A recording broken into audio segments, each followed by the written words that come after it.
मुकेश चंद्राकर 28 साल का एक मेहनती और पैशनेट जर्नलिस्ट। उसका खुद का एक यूट्यूब चैनल भी था, बस्तर जंक्शन नाम से। लेकिन ऐसा क्या हुआ कि मुकेश 1 जनवरी को आखिरी बार देखता है, उसके बाद वो लापता हो जाता है। मुकेश के बड़े भाई युकेश चंद्राकर के घर के सामने एक रूम में मुकेश रहता था, तो उनको उस रात लगा कि ये घर में ही सोया होगा। लेकिन जब उन्होंने उस रूम में जाके देखा तो मुकेश वहां पर नहीं था।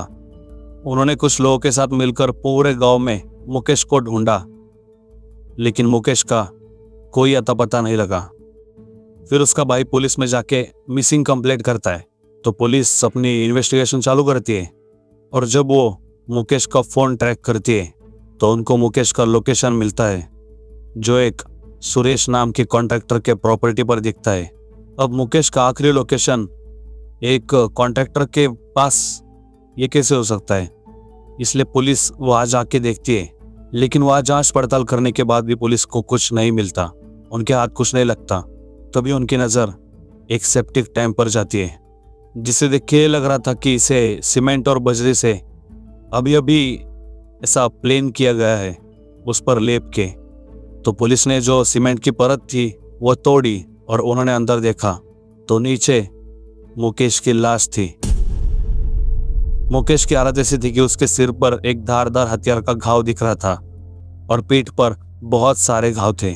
बाद में पता चला कि मुकेश के सिर में 15 फ्रैक्चर्स थे, 15, और लीवर के भी टुकड़े कर दिए गए थे।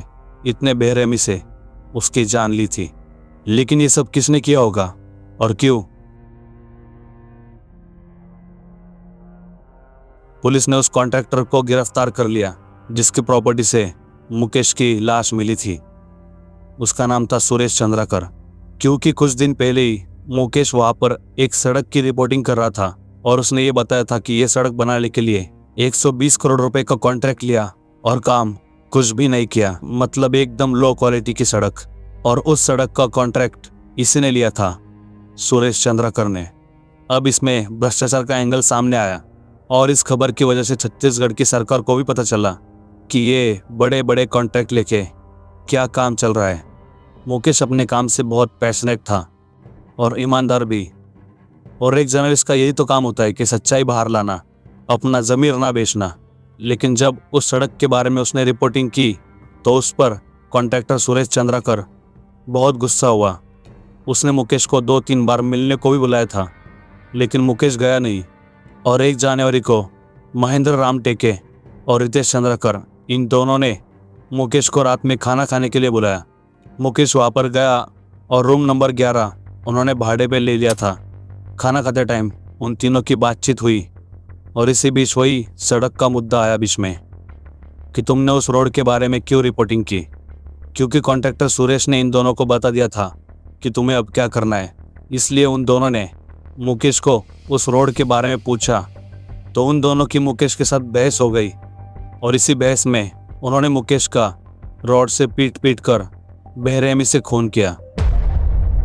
उस वक्त सुरेश चंद्राकर वहां पर नहीं था, वो हैदराबाद चला गया था, ये दिखाने के लिए कि मेरा इस सब में कोई लेना देना नहीं है।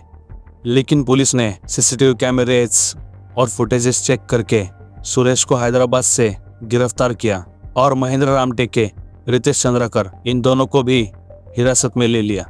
इस वाक्य पर छत्तीसगढ़ के मुख्यमंत्री जी ने ट्वीट तो किया, लेकिन क्या वो मुकेश को इंसाफ दे पाएंगे या नहीं, ये बता रहे। मुकेश चंद्राकर का भाई युकेश चंद्राकर, वो भी एक जर्नलिस्ट है और वो पुलिस से, हमारे न्यायालय से इंसाफ की भीख मांग रहा है कि मेरे भाई को जिसने भी मारा है उसे कड़ी से कड़ी सजा हो। मैं भीख मांग रहा हूं आप सभी से, मुझे सुरक्षित दिल्ली पहुंचाएं और दिल्ली में एक प्रेस कॉन्फ्रेंस हो। उस प्रेस कॉन्फ्रेंस में भी मैं अपना चेहरा नहीं दिखाऊंगा। इतने अमीर कॉन्ट्रैक्टर जिनके पॉलिटिशियंस के साथ भी रिलेशंस होते हैं, दोस्ती होती है, अब जब हमारे जैसे सामान्य इंसान को उनके खिलाफ लड़ना पड़े और कुछ भरोसा नहीं है कि इंसाफ मिलेगा या नहीं, तो उसके लिए जब आंखों में पानी आता है तो उसे भीख मांगना ही कहते। सबको सब कुछ पता होता है, लेकिन गुनहगार फिर भी बाहर छूट जाते हैं। मुकेश के भाई युकेश ने यह कहा है कि मुकेश मेरा छोटा भाई नहीं, मेरे बेटे जैसा था। कुछ जर्नलिज्म में कुछ खास इनकम भी नहीं थी, लेकिन वो अपने पैशन के लिए कर रहा था। युकेश चंद्राकर ने ही मुकेश को सिखाया था कि कैसे कैमरा फेस करते, कैसे बात करते और कैसे ईमानदारी से अपना काम करते। मुकेश चंद्राकर एक बहादुर जर्नलिस्ट था जिसने एक सीआरपीएफ जवान को बचाया था। जब कुछ नक्सलवादियों ने उस जवान को किडनैप किया था तो 5-6 रिपोर्टर्स के साथ जाके मुकेश ने उसे रिहा किया था और उसकी वीडियो मुकेश के ट्विटर पे भी पिन की हुई है। शेर था वो शेर, और ऐसे गीधड़ों ने मिलकर उसकी जान ले ली।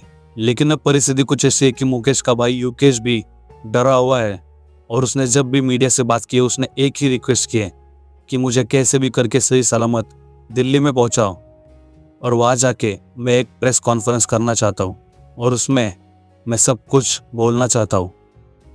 यही रह गया अभी इंडिया में। ईमानदारी से अपना ज़मीर ना बेचते हुए जर्नलिज्म करना बहुत मुश्किल है दोस्तों। सामने वाला अगर ढंग से काम भी नहीं कर रहा है तो उसे भी हम नहीं बता सकते। कब तक चलेगा ये पता नहीं। इसके पहले भी कुछ जर्नलिस्ट के साथ ये हुआ है और अब मुकेश के साथ, और शायद मुकेश आखिरी भी नहीं है इसमें। ईमानदारी से काम करने वालों के साथ ये नहीं होना चाहिए। पिछले साल ही आपने देखा ना कोलकाता केस, उसका क्या हुआ कुछ पता है आपको? कुछ नहीं हुआ। और वो पुणे पोर्शे केस, उसमें भी कुछ नहीं हुआ। क्या पता किसको न्याय मिलेगा, किसे इंसाफ मिलेगा ऐसे सिस्टम होते हुए।